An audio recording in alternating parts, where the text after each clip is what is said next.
running Dixon's was exactly that because I was particularly on the merchandise side. I was the first person to bring the personal computer onto the high street, anticipating, and this was revolutionary at the time. The idea that you'd wander into a high street shop and buy a computer, that was that was just mind-blowingly odd.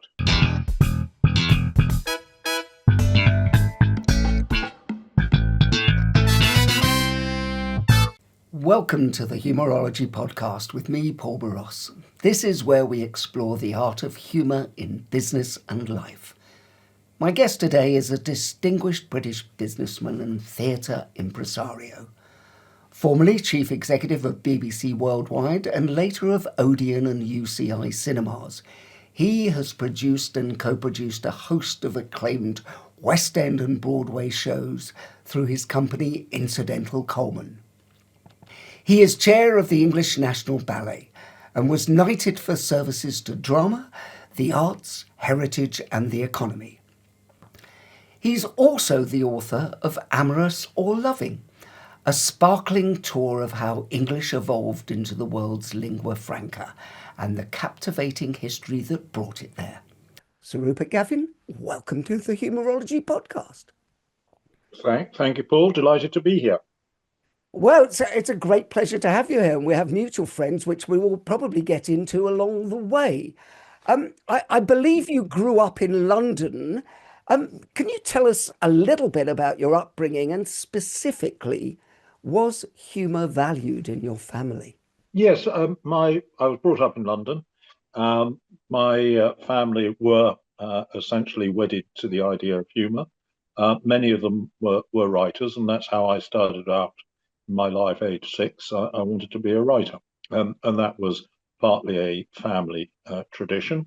My grandfather used to write the obituaries for the Times, and he always liked to slip in a sort of a wry, witty aside in doing that. So it was humour was very much part of the family. My father was a great practical joker. You could never go for a few days without sort of having a bucket fall on your head or discover a kipper secreted on the car bonnet, on the car radiator. You know, he lived by his practical jokes. So yes, no, my upbringing was rich in humour throughout, and I started off as a writer, and that's how I began writing scripts in Hollywood, and the story unfolds quite naturally from there. Well, let's go back slightly because you were also educated at Eton and Magdalen College, Cambridge. Did humour help in getting through school? Because some people found sort of Eton to be quite difficult. Oh no, humour was absolute. That's where you learned that the core of survival, and it's not unique. People from all different schools discovered that humour was the natural method of communication within an institutional environment of whatever standing a school. And certainly at my school, it was absolutely essential. If you were going to succeed within the sort of the fraternity of the school environment, you had to be funny. You know, it just was a record. Or you could be very good at sport. You could be very good at sport, and if you weren't very good at sport, and I quickly discovered that probably that wasn't the most likely route for me. It's therefore you had to be funny. Now, I do qualify the word funny quite a bit because it's a broad church for me. And to me, it's as important to be witty, to be wry, to be humorous, as it is out and out funny. Because if you use the word funny, you think of funny man, you think of a comedian, which is quite a specialist pursuit. Whereas to me, humor is sort of all embracing. It's something that everybody has some aptitude to, and you just have to broaden the term. And to me, it's being witty, being wry, being humorous, you know, being sort of comically observant is as important as being out and out funny. But it was terribly important. It certainly was important at Cambridge because the situation was ludicrous. There were 10,000 students, 9,000 men, 1,000 women. And frankly, you stood no chance. You just had to be funny. You know, there was nothing to be done other than to be funny. especially as I discovered versus school.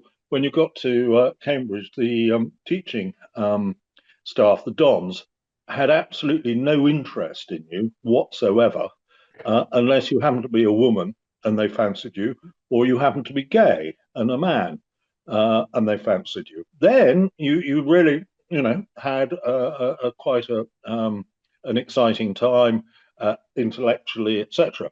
But for a straight man like myself, it was a completely ludicrous proposition. That's why I spent most of my time writing script writing in Hollywood. It seemed like a better bet. But equally, within the sort of Cambridge context, humor, one's reaction to the ridiculousness of that environment was often humor. Now, I did quite a lot of theatre work, comedy-based theatre work. I wasn't in Footlights because that was a slightly elitist form of humour, but a lot of my time while I was there in Cambridge and not travelling the world was spent producing, writing theatre, often of a comic bent. So you mentioned that it was let's just put it delicately, to get attention.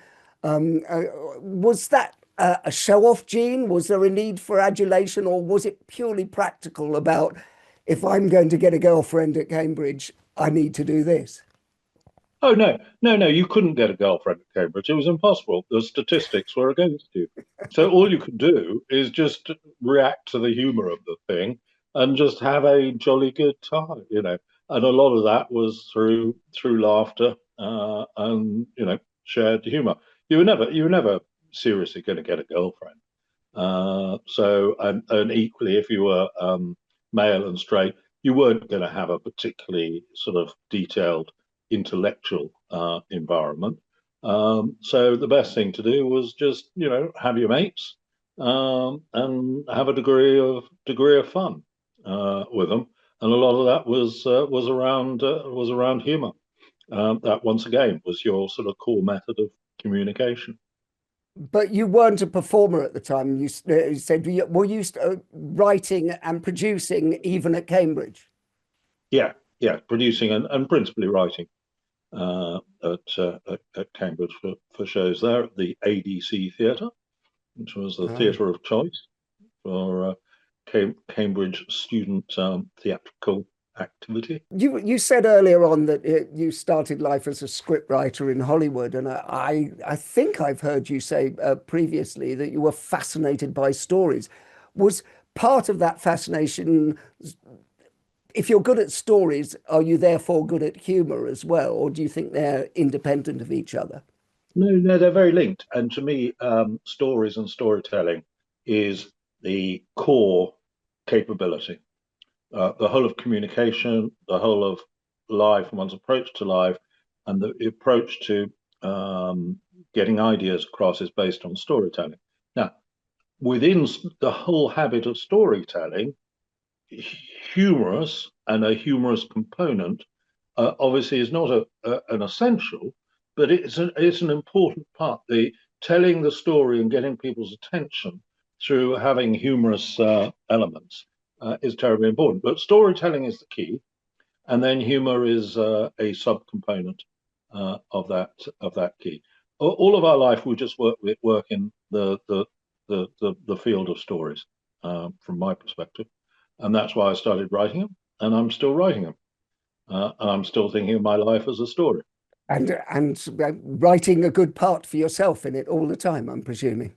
Well, sometimes a good part, sometimes a slightly crappier part, sometimes a successful, sometimes you have to you have to have a rich tapestry board. You can't just keep writing a good part for yourself.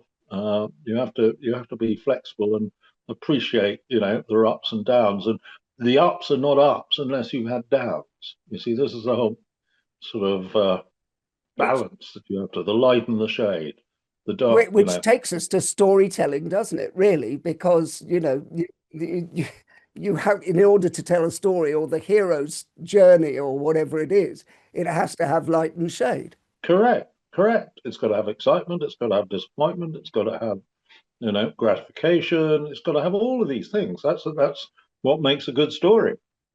Nobody likes as a simplistic fairy tale. But I started off, let me explain the reason why I sort of wrote scripts was that I was the mug in the room because, and this is when I was sort of 17, 18.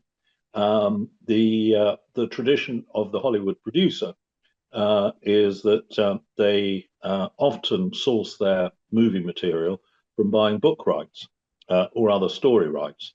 And so they look at something and they sort of glance at something, seems like, oh, that makes something that could make a movie. And the structure of the deal in terms of optioning the source material usually is a sort of one third, one third, one third. So on signature of contract, they sign a third, and then in sort of 2 months' time, another third, and then in a 2 months' time, another third. And so what they really need is between having put down the first third and the second third, they want to know whether this has got any legs or not. And to do that, they need to find somebody very quick and very cheap who's willing to take a book and translate it from its book form into a film script form. And it's a pretty menial job that requires a lot of energy and a lot of speed. And I was the mug who quite often did that. And I was quite cheap as well. I was cheap and I was quick. So I have and from my perspective, it was a brilliant experience in storytelling and working with some, really sort of interesting producers who would say things to me like, Rupert, they can never pronounce my name. Rupert, uh, I want this script to be entirely in cliche. Every line needs to be a cliche because that's what people like these days. Cliche. Can you write that? Can you write a script that is entirely cliche? I said, well, Wilbur, I'll give it a go. I understand what you're saying. Yep, fine, cliche right the way through. And you had these wonderful, wonderful conversations, and then went off for a couple of weeks to write the most riddled script that you could ever imagine. And was it ever made? Oh, lots of them were made, but they had, and people say, oh, well, which ones? I said, there's no point telling you because the version that is shot has no bearing to what I originally cranked out as a first script. But the producers found it quite useful because sometimes they'd say, oh, I see, no, there's a structural problem with this book. It's going to be very, very hard to make a movie. Or they'd say, yeah, I can see, yeah. You've drawn out 6 characters, which are pretty important. We can see the strand of the story with them. Yeah, thanks very much. I think we've got to go here. And then, of course, they get somebody decent who's paid a lot more money, who would reject the idea of writing in cliche, and the thing would get made. But still, it sort of lightened one's life at Cambridge. Fascinating, because after that stint in Hollywood, you became a copywriter, did you not? And then eventually a partner at Saatchi and Saatchi. Well, the way it worked is because it was pretty sporadic and pretty low paid, the work I was doing, and so I was getting a bit sort of pissed off because having left university, I realised I had to pay for my life. And my great mate from university said, "Oh, I've got a job in this thing called advertising." Who was working for a company, a proud company then called Benton Bowles, and I said, "Well, what's that?" And he sort of explained it, and he said, "Well, and they employ writers to write the ads." Oh, I said, "Yeah, I guess suppose they do.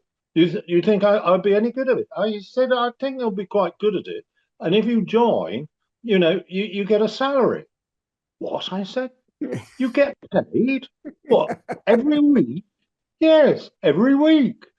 Crikey! So that's what I started doing, writing ads and getting paid every week.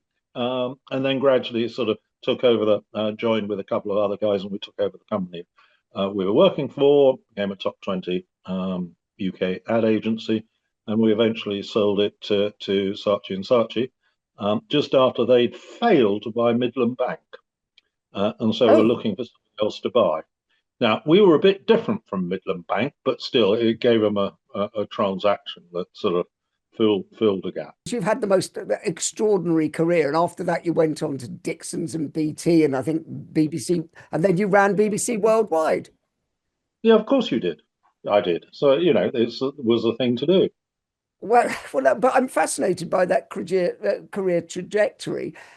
How do you think each step, if you like, sharpened your understanding of audiences per se, and the role humour plays in like that persuasion and brand building? Well, bear in mind that through all the jobs I did, I was also producing theatre at the same At the time same and was time. part of the team and part of the board and part of the owners building something called Ambassador Theatre Group, which is now the biggest theatre operation in the world. So that was all happening in parallel. But everything that I did, everybody says, "Oh, it's really odd. This range of things you did." Yeah, I'm managing director of British Telecom, Dixon's. I'm now chairman of English National Ballet. Why are you doing that? And at the heart of it all is the understanding of what the consumer, the audience wants, and then relating the sort of the business structure.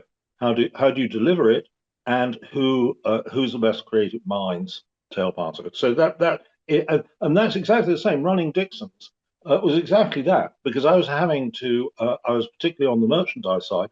I was the first person to bring the personal computer onto the high street, anticipating, and this was revolutionary at the time. The idea that you'd wander into a high street shop and buy a computer.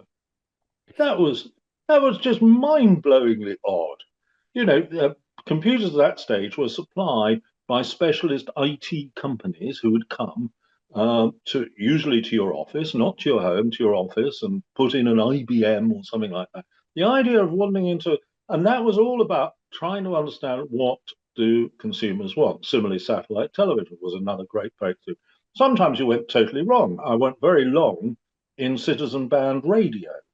Now, that was going to be, I thought, the revolution. The idea that you could sit in your car and communicate to other people in your car over a citizen band radio. I thought, wow. So I ended up with a lot of citizen band radios that nobody wanted. But obviously, what then happened eventually was the mobile phone and the idea of doing that. This was the sort of precursor. So, you're endlessly doing that. Similarly, the thing that, because I've spent a lot of my time now theatre producing, I'm now on about my 300th show. The all my 85% of our tickets are bought by women or determined by women. So Yeah. I spend most of my time, and have done for the last 30, 40 years, wondering what do women want. Now, Oh, that's within all interesting. this, to get back to your proposition, your supposition, Paul, within all of that, understanding audiences, particularly British audiences, humour is a really important motivator. Because my role in life is cheering up the country. That's what I'm there to do. And in choosing the things that you present, you've got to understand the comedic value and the way that people engage and wish to escape, and comedy provides that escape. So I'm a co-producer at the moment of The Importance of Being Earnest with Stephen Fry, with Hugh Dennis, with a wonderful cast, and and a wonderful writer, Oscar Wilde. He's going to go far, I think. And the way that the audiences respond to that, it's so silly. It is called, a serious comedy for trivial people. Actually, Oscar first draft was a trivial comedy for serious people, but he flipped it around. And I promise you, as people go into that building and they just start laughing and continue laughing right up until the end, you know that you're providing something of immense value, because it's a release. It's also why theatre is always going to survive, because the value of being, it's a 1,000-seater theatre, the Noel Coward, of being with a full audience, all of them laughing, or 99%. I'm sure there's one person who doesn't get the joke. But that in itself has a magical impact that sitting at home watching it on the television does not have that same impact as you enjoying the humor and hearing everybody else, the gales of laughter. So yes, is that the entirety of my producing? Absolutely not. We're just about to start All My Sons with Brian Cranston, and it's engaging, it's brilliantly written.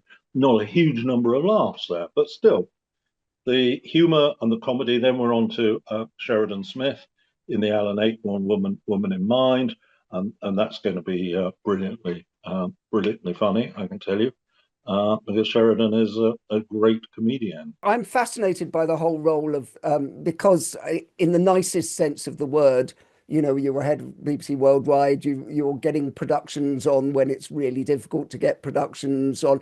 You are the ultimate salesperson, really. I think, which is a wonderful thing. In the UK, it's considered a terrible thing to be a salesperson, but I always think it's one of the best things you can be is a salesperson. Um, as a salesperson. I express it slightly differently, Paul. I express it as storytelling.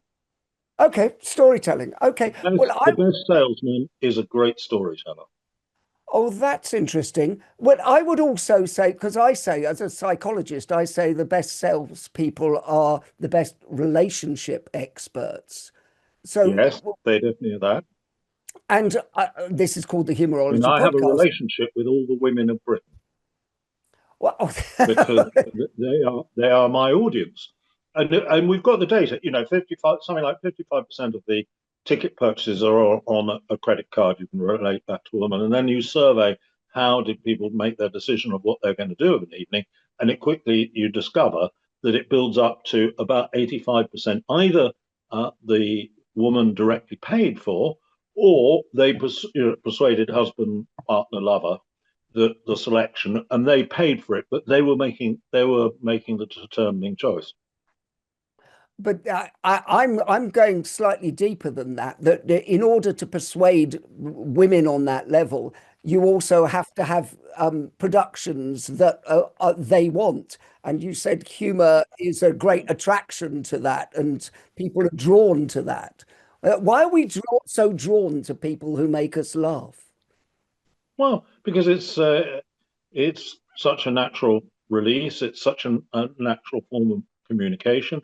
Is such a natural form of sharing, and humor is a shared experience, and it's a crucially part of the English DNA, and that is quite important. That's what I was trying to get to in part in my book about the evolution of English culture and English language. Humour has throughout been a very, very important part.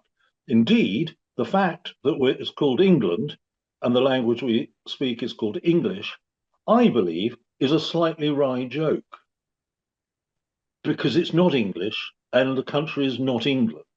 It's But there was a sort of the Saxons were very good at these little.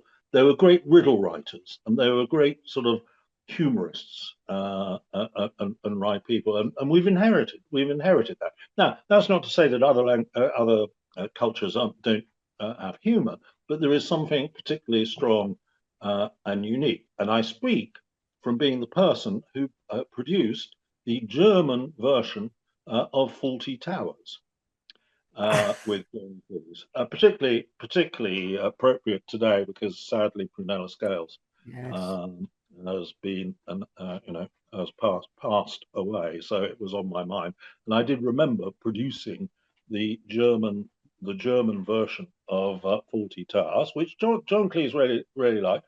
It took them a year to make a decision that they couldn't replicate the episode in which about the Germans and the war, but it Yeah. took them a year, because the Germans don't have the same humour, and I would argue don't have quite the same developed the sort of intensity of humour that the English have. Whereas I produced the Hindi version of Yes Minister, and they shot it in Delhi, and they have a real sort of richness of humour, and it's one of their favourite series. Yes, Minister. They just love that. So it's really interesting working around the world, seeing which cultures have what sort of humour, and there is something quite unique about English British humour, particularly its centrality to everything that we do, which I suspect relates to our natural reserve, our institutionalization, and humour is this wonderful counterpoint. I found the book absolutely fascinating. So, and for those who are listening and looking it up, we'll put it in the show notes, but it's called Amorous or Loving. Um, uh, when are you? I found the whole thing. I never even heard of the Battle of Eddington and how what you Shame on described you, as a Paul. sliding door moment in the English language as we know it now. And you were saying that English is a play on the word Anglish, I'm presuming, Yeah, is what yeah. it was because they were Angles. And but I think, They weren't. That's the whole point. They oh, weren't they Angles. weren't Angles. That's right. Yeah. There are various theories why it was Alfred who took the decision after the Battle of Eddington. He defeated the Vikings so roundly that the decision was made to carve the British Isles up into the Viking bit and the Saxon bit with a sort of a commitment that the one wouldn't invade the other. And so our sort of the English nation was formed, and he made the decision to call it Angloland, the land of the Angles, even though the Angles were actually in the Viking bit. He should have called Yes. it Saxon land, but actually, and I don't know whether it was just to irritate the Vikings. There are other theories which go back to the sort of the dominance of thought that Bede, who was an Angle, had upon Alfred and his learned compatriots at that time. But still, it was Saxon. It wasn't Angle. And similarly, Anglish was the name he chose for the language, which was his dialect, which in effect was West Saxon. It wasn't the language of the Angles. So there is a cunning little joke, I think, within it. Scholars and academics would dispute that it was a joke or not and trying to find reasons for it. But we do have to recognise that when we decided to call this nation England and our language English, actually it wasn't. Maybe it was just them teasing. Maybe it was their sense of humor. They were teasing them and go, "We'll have that." We'll have that exactly, and as an indication that we intend to take, as then Alfred's grandson Athelstan did. He then took over the Viking territories and incorporated into what was Angloland or England, and he was the first Rex Anglorum, and therefore he did. He sucked up the Angle territory. So maybe it was an impish jibe Yeah. to the Vikings. The only reason why I'm sort of harping on that is to emphasise that humour, wryness, wittiness, etc., has always been a fundamental part of the English psyche and the British psyche. And do you think that's partly the Saxons? Is there any Romans in there as well, or Well, the Romans who gave us the pantomime. Often people say, well, what did the Romans ever do for us? And they get stuck on the roads, but also they gave us the pantomime or pantomimus, as it was called. So they introduced to British culture the pantomime. It was slightly different from today because it genuinely was mime, and it was panto, all sorts of mime. So you had sort of jugglers, acrobats, you had sort of slapstick, a whole lot of physical play. So there was no so it's who's behind non-verbal you. basically? Not verbal. The original Ah, original pantomimus was non-verbal. Some song, but not no sort of narrative. So pantomime today is a very very different animal. But still, the Romans started us off. well, And when you say, what did the Romans do for us? Christmas panto. there you go. That's a much better answer than I've ever heard before. And no, I, the thing that really struck me about the book was that only 200,000 people spoke English at the time, but and then now it's 1.3 billion. And Six, 1.6 billion. is it 1.6 billion? Goodness. Yeah, yeah. No, it Um, grows every day. But that's kind of like become, in a sense, the global language. What makes it so compelling for a world language? Well, there are lots of theories, and I'm sorry, this is a bad answer to give you, which is you almost have to read the book to fully That's right. understand Entice them in. Entice them in. the steps it took. But yes, in 878, the year of the Battle of Bennington, somewhere around 200,000 spoke this dialect. And then it evolved, the language evolved. It importantly became simpler. So we got rid of obscure genders that every other language has. You know, why is it un pain, une baguette? Why is a baguette female? Pain is male. Why, for example, are women's genital private parts all in French male? You know, it is le vagin. You know, why? Oh. You know, but that just tells you the complexity of having gendered nouns. We got rid of those. We used to have them in Old English, but they were gotten rid of. We got rid of all the complex suffixes. So whereas in French it's j'aime, il aime, vous aimez, ils aiment, we just have I love, you love, etc. So that simplifies.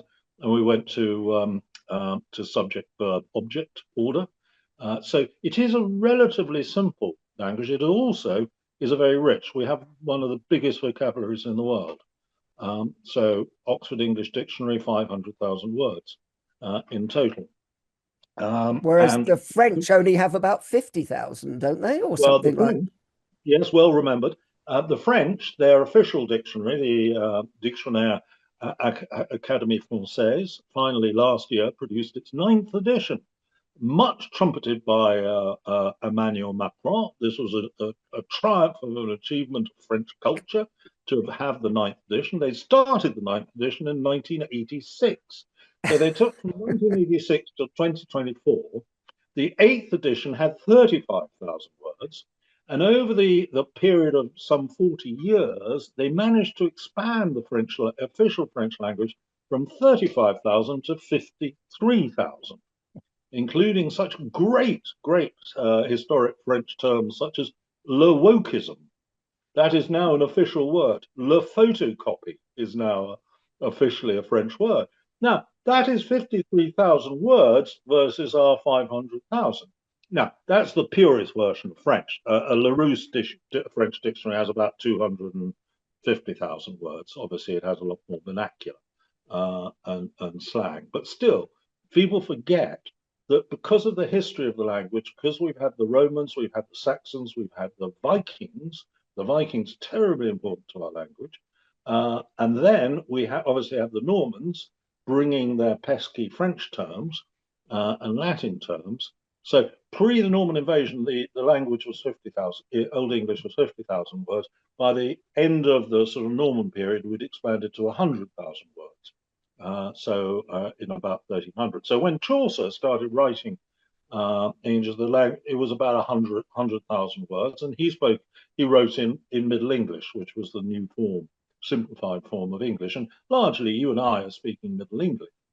You know, a Yeah. little bit sort of more accessible to us today, but Chaucer did, and his contemporary, quite interesting, Wycliffe, who wrote the first or led the writing. He himself didn't write it, but he had a whole team writing the first English translations of the Bible, which was hugely important, moving religious culture away from Latin into vernacular. And he wrote in Middle English. So that was two crucial steps around 1380. And then when Caxton started printing in the 1480s, he had to choose which language he would print in, and he chose Middle English. Not surprisingly, things like Canterbury Tales, etc.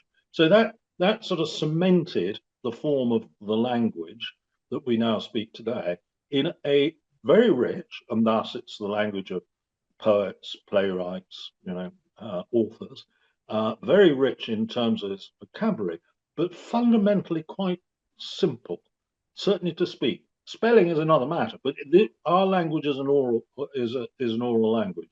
So the two great works, the King James Bible, the works of William Shakespeare, the complete works, are both oral constructed works, and those were the works that took the language, the English language, around the world.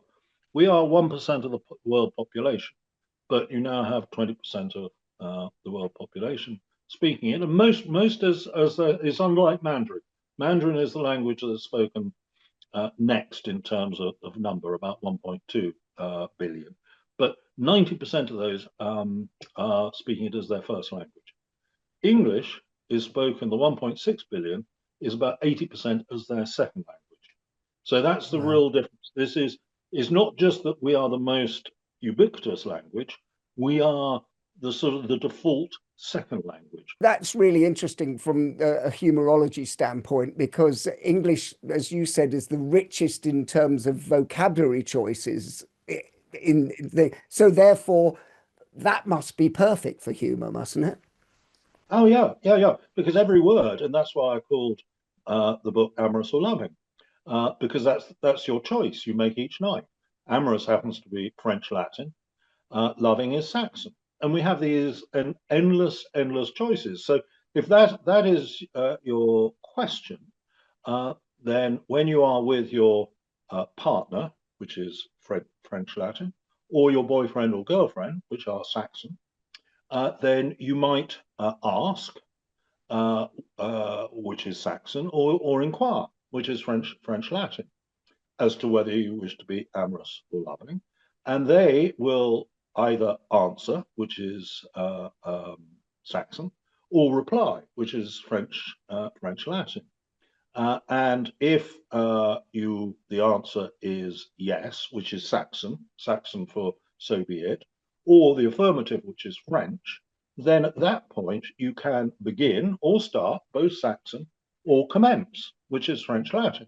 So throughout our language, and while these are options, I think through the examples I gave, you can detect that at every point there's a slight difference. So commence is a little bit more formal than start, and similarly, amorous and loving, are comparable, but each has its own little sort of differences. What we're doing at the moment is, being chatty. Now, we have so many words for that: talkative, garrulous, loquacious, prolix, chat. The French just have one, bavard. That's it. Or you can say il parle trop. Use a sentence to describe it. But we have, on a simple word like chattiness, we have. So, and once again, humor is quite interesting because quite a lot of the words, the words around here are Saxon, such as witty laughter is a Saxon concept. But equally, there are some quite interesting sort of French. Hilarious is French Latin. Hilarious. Funny is very odd. Funny is a word that sort of came out of Middle English, particularly fun, and the idea that fun originally a fun came from the word fon, which means fool, and it only became so. It was really sort of meant something that was foolish. Only in the 16th, 17th century did it imply sort of general enjoyment. The swear word's quite interesting. Everybody thinks that. Am I allowed to say the F word? Yes, of course. Everybody seems to believes that sort of fuck must be deeply Saxon and sort of basic. It was only first used in 1508, actually by a Scotsman, Willie. No the surprises poet, Willie there then. Sorry. No surprises there then. No. I And say that of Scottish. And he used it solely as a verb. And the first example of a fuck being a noun, a fuck, wasn't till the naughty Earl of Rochester in 1680 wrote a poem about failing to have substantial fuck. So it is quite interesting how our language, particularly in the sort of vernacular, the humour and the swearing, and within the book, I got Arthur Smith, our dear mutual friend, because he can do stand up in French as well as in English. I got him to write a little sort of section comparing swearing options in English versus swearing options in French. And actually, it's quite interesting. It is, one's ability to swear in English is a lot richer and a lot more copious than, for example, French allows you to have. And to me, that's, it does speak to humor. It speaks to lots of things, aggression, violence, whatever, but it does speak to humor. Swearing is such an integral part of our comedic tradition. So, because we've been invaded so many times, the premise is that the language has been welcomed and diversity has happened and adapted. I was fascinated. I went to a very large comprehensive school and it was incredibly diverse. And I always noted that the best way for anyone to assimilate was when they could see the funny side about being different and they were immediately accepted. Do you think that's borne out by our history? Yes. Yeah. No, no. We are, we're a country for various reasons that's been regularly invaded, and equally we've invaded other countries. Back and forth is an important part of it. Cultural diversity. People think of this as something new. It is absolutely not new. You have to go back to the very source of time, back to Celtic Britain and Romans arriving, and then the Saxons arriving. Diversity has been a fundamental part of our island story, and also the way that we've absorbed people. All the Huguenots, for example, all the people from the Indian diaspora over the centuries. And obviously it's a sort of an issue, and people like to make it an issue. But I do think that the British and the English are, by and large, able to embrace diversity better than many other cultures, and that humour and the ability of the shared joke is absolutely fundamental to achieving that. Now, are there problems? Of course, there are problems. Are there issues? Is immigration such a hot topic? Absolutely, it is at the moment.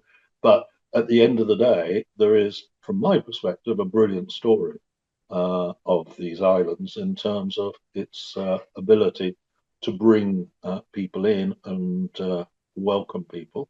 Not in a sort of an upfront sort of American way of welcoming, because we're not like that, but we do embrace people and value people. And, by and large, don't try and sort of alter them, but to try and mutually enrich. I have very positive, maybe I'm ludicrously positive in this area. Well, I don't think ludicrously positive at all. I mean, my father was a Hungarian refugee who came out in '56, and he talks about that really. I don't know if you. They used to call him George Mikes here, who was the Yeah, Hungarian writer, George Mikes, as he is known in yeah, Hungary, yeah. and he wrote my father's favorite book, which was How to Be a Foreigner, Oh, and crikey. Love it. Yeah.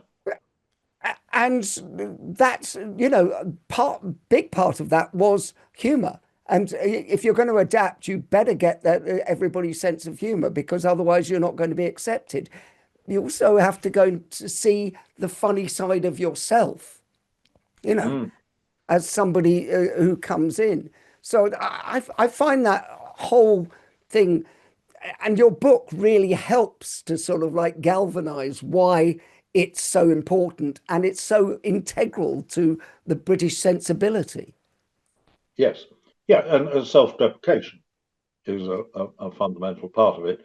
And one of the bits that I did highlight was from Canterbury Tales, when Chaucer himself, in the prelude, in the preface to, in the opening sort of story, as it were, actually has a character called Chaucer who is berated by the tabard's innkeeper as being a worthless. In fact, I have it here. The innkeeper says, "By God," quote he, "for plainly at a word, thy drasty rhyming is not worth a turd." Was what the innkeeper said to Chaucer. Chaucer was willing to write this down, and the thing that really it was quite unconnected, but it suddenly struck me because what Arthur wrote in comparing sort of English and French. And once again, if I can quickly read it, we may imagine the French with their continental ways and slouch shoulders are liable to be more sweary than us, But the reality is the English are much more fluent both at swearing and heckling than the French. From personal experience, I have found that the line, I have shat better comics than you, is a punchier put down when delivered by the Geordie battle axe in the front row than vous êtes une pomme de terre avec le visage d'un cochon d'Inde. Personally, I'm happy to be a potato with the face of a guinea pig.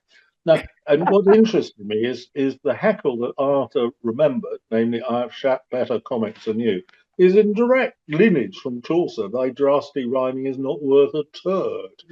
It's and that is part of our sort of comedic DNA that is sort of has operated within our culture over the centuries. It is the same. It is the same. Arthur and I worked together for over many years at the Comedy Store and Jongleurs and all over the place, and Edinburgh, of course. And as an aside, he's been a guest on the show. But as an aside, I loved the fact he said that his favourite heckle was when he actually heard it of another comic who went on and wasn't doing well, and he said into the microphone, can you hear me? And somebody shouted back, yes, but I'm willing to change places with someone who can't.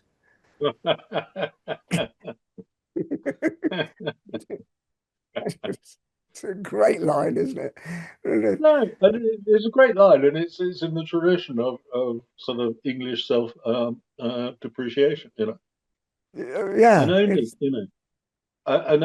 I was sort of slightly involved in the whole Olympic ceremony of 2012, and I think only the English or the British would put Rowan Atkinson on to in the middle of the Chariots of Bar to play incorrectly several notes. Your grandest moment as a nation, beaming to the rest of the world, and you want to take the piss out of yourself. It's I well, don't and think any also, other country in the world would do that well, they'd never personally. carry it off, and nobody would ever ask the head of state to be in a sketch, would they either? Yeah, or to parachute out of a helicopter. Absolutely. I mean, that is so British, and then Yeah, the NHS was about celebrated by dancing nurses and sort of like yeah, pulling up their skirts and like it was something from old Calcutta, basically. yeah. It was extraordinary. Fascinating. I could go on talking about your book forever, but I'm sure our listeners will go out and buy it themselves. Um, I hope so. Many of our listeners Available are on not. Amazon. Sorry, Available on Amazon, all other good book providers. exactly, and some that aren't good as well. But, many. You now speak in public a lot, and thing as somebody who's speaks in public and is a speaker, what's your best advice for people to use humor responsibly on stage or in the boardroom? How do you gauge it yourself? Well, firstly, it's back to public speaking, as in everything, is about telling a story. So you have to know what story to tell. And then the role of humor within that is obviously, and the way, whenever I do a speech, and I do countless speeches, I always time it out, and you have to have a point of humor at various phases. I usually say about every 20 seconds, you have to say something that, while it may not get a laugh, it'll get a smile or an inner chuckle. And that pacing is terribly important because it keeps the audience listening and engaged because they're waiting for the next little thing. However serious it is that the subject you're talking about, inserting a regular interval, certainly no longer than 30 seconds, a little something that will get a smile is important. And then the other thing that is absolutely fundamental is at the start to take the piss out of yourself because there is something fundamentally slightly pompous about speaking in public and thinking that the audience, are obliged to listen to you, and therefore, right at the start, a joke has to be at your own expense, and suddenly you change the dynamic. Because one of the things, I worked a lot in Japan. One of the fundamental cultural differences that not many people comment on between England and Japan is that the English sit within Western culture, and within Western culture, the obligation is on the speaker to explain themselves. Japanese culture is the complete reverse. The obligation is not on the speaker to explain themselves, but it is on the audience to understand. They have the duty to understand, which is why if you buy any piece of electronic equipment that has been made in Japan and try and read the instruction booklet, you'll probably be defeated because it's not on the writer's obligation to actually explain. The reader has to understand. Now, that is a very, very fundamental difference in the way that we communicate. And because the obligation is on the speaker, not the listener, the speaker must do whatever to engage the audience. And humor is a critical piece of weaponry. You know, you can be dramatic, but it's usually a lot easier to be humorous, and particularly humor that is self-deprecatory will engage people that say, "Oh, okay, he's not being totally pompous. He's willing to make a joke against himself." Well, that's fascinating because as a psychologist, I always say the meaning of your communication is the response you get. So I'm always starting from that because I can't go to somebody like a CEO of a company who I'm working for and said, the audience you sent me was really stupid. I said really Yeah, smart things and they didn't understand. yeah, You dead know, right, Paul. but it's Now, ridiculous, isn't it? In Japan, you could say that, and they say you're absolutely right, Paul. The audience really let you down. But unfortunately, in Western and British culture, the obligation is on you to engage your audience. What's that special sauce that you think makes people successful? And is there always humor in that mix? No, not always, not always. But often, I've spent a bit of time over the years with Bill Gates. Now, he's not a massively humorous person. He's obviously hugely successful, but there is a sort of wryness to him and a sort of an angle to him. And I could go through various really successful people, and I can't say humor has necessarily been top of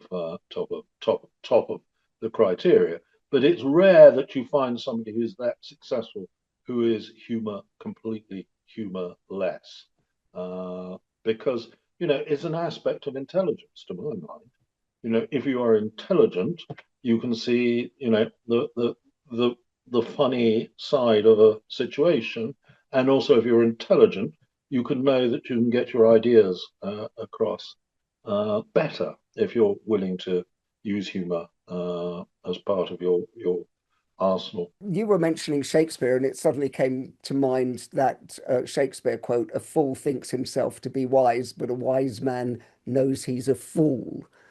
Is that sort of like the humility that is there when you say wryness or in a Yeah, lot of the people you're talking about? yeah, and you don't expect people like that to. Some do stand up and make gags, but you don't particularly expect them. But what you do expect them to do is to identify the absurdity, and that's where wryness sort of comes in. And to me, it's a very important part of humour is the wry observation. So we've reached a part of the show which we like to call quick fire questions. Quick fire questions. Rupert, who's the funniest business person that you've met? Oh, I don't know. But, if the question is who is the funniest person I've met, I must say it's Paul Merton. What book makes you laugh, Rupert? I think Catch 22 always makes me laugh Joseph because Heller. that is, to my mind, the ultimate comedic. of sort of certainly 20th century books. What film makes you laugh? Well, the very first film I ever saw has always struck me as being the funniest film I saw, but possibly it was because I was aged 5. It was Monsieur Hulot's Holiday with Jacques Tati. It just killed me, the thought that you could portray a sequence of events like that. I dread seeing it again because I haven't seen it since I was aged 5, and I'm sure if I saw it again, I'd discover it's not at all funny. But still, at the time, I thought it was blissfully funny. It just opened a window, as it were, and it was the very first film I was taken to see, and suddenly horizons expanded that you could be that sort of stupid in front of a camera and do such silly, ridiculous things, and that people would laugh at it. So to me, that was a complete eye opener. So it's probably the funniest in my memory. It's the funniest film I've ever seen. Well, it still stands up today. It's a wonderful. I advise anyone to look at Jacques Tati and just observe comic genius, basically. Yeah. Uh, what word makes you laugh? Well, I think there are in terms of words that make you laugh, there are two sort of categories. One is the sort of structure of the word is comic. So a word like nincompoop is a very satisfyingly funny word because of the pattern of what it means and the pattern of the syllables does suggest something pretty ludicrous and ridiculous. So nincompoop is very satisfying. Then there are words that are themselves not funny, but they mean something funny. Have you ever come across the word carthology? No. That sounds a very serious study of something. In fact, it refers to the delirious fumbling of the bedclothes. So Ah, if your partner you discover during the night is endlessly fumbling deliriously the bedclothes, they're a carthologist. Now, oh, the word itself is not funny, but the meaning of it, and this is the richness of the language, the fact that we have a word that has been specially created to describe this condition, delirious fumbling of bedclothes, to me is a miracle of the language. And I find that very funny. I'd still go with the Neil Simon idea that K's are funny, so nincompoop wins for me. Yes. Yeah. Yeah. Yeah. No, and a lot of our swear words have K, bollocks and the fucks and things like that. K Yeah, is very, very important. And you see, other languages don't deploy the K in quite the same, frequency, etc. yeah. So no, you're quite right. K is a critical consonant. Yeah. K is a critical consonant. What a beautiful Yeah, phrase. I love that already. yeah, Taking it's the title of an expert.